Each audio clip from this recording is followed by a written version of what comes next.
Buenas noches, mi nombre es Yolanda Shinasle, matrícula BNL 089949 de la licenciatura en Derecho, y este es mi proyecto integrador de la materia Habilidades de Comunicación Oral y Escrita. ¿Cuáles son los diferentes tipos de comunicación que conoces y en qué consiste cada uno de ellos? Bueno, principalmente vamos a definirlos entre verbal y no verbal. El verbal es aquel que utiliza palabras habladas o escritas. El no verbal es aquello que se logra expresar sin decir una sola palabra por medio de gestos, expresiones faciales, actitudes, etc. A diferencia de la comunicación verbal, que debe ser creada, la comunicación no verbal existe por sí misma. La comunicación oral trata del habla. Son diálogos que pueden ser formales e informales. El formal se genera a través de un discurso, oratoria, debate, exposición, por mencionar algunos, y el informal es espontáneo, casual, libre o improvisado. La comunicación escrita necesita ser plasmada en algún medio, como el papel, a través de los libros, revistas, folletos, cartas y las distintas plataformas de Internet que hoy en día utilizamos. El sistema Braille, por ejemplo, para ciegos, es un tipo de comunicación escrita. La comunicación visual busca transmitir algún mensaje y comunicarnos algo por medio de señas, imágenes, animaciones, dibujos, carteles, etc. ¿Cuál es la importancia que tiene mantener en orden la estructura gramatical de un mensaje? Bueno, yo creo que facilita la comunicación ya que no confunde al receptor. Esto le permite una adecuada decodificación del mensaje, ya que el emisor logra expresar ideas de forma clara y precisa e indica también el esfuerzo del emisor en su preparación. La gramática estudia aspectos importantes de dominar como la fonética, la morfología y la sintaxis que ya estudiamos anteriormente. Y por supuesto también demuestra un alto nivel de cultura.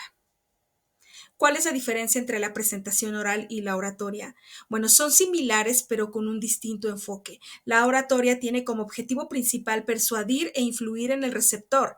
Asimismo, busca enseñar algo, conmover, agradar, motivar, etc.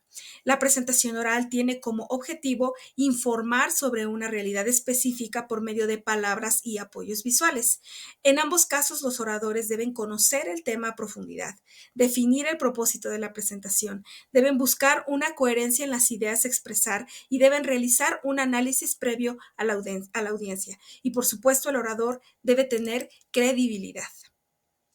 ¿Qué habilidades de comunicación oral consideras necesarias para mantener relaciones sociales? Bueno, la voz, pues bien dicen que no está en lo que dices, sino en cómo lo dices, por lo que considero que es de las más importantes. Dentro de estas habilidades existen las que son innatas y las que son aprendidas. Las innatas nos indican características como la simpatía, el carácter firme y honesto, una voz sonora y una actitud abierta al diálogo. Esto nos funciona más que nada en una plática espontánea.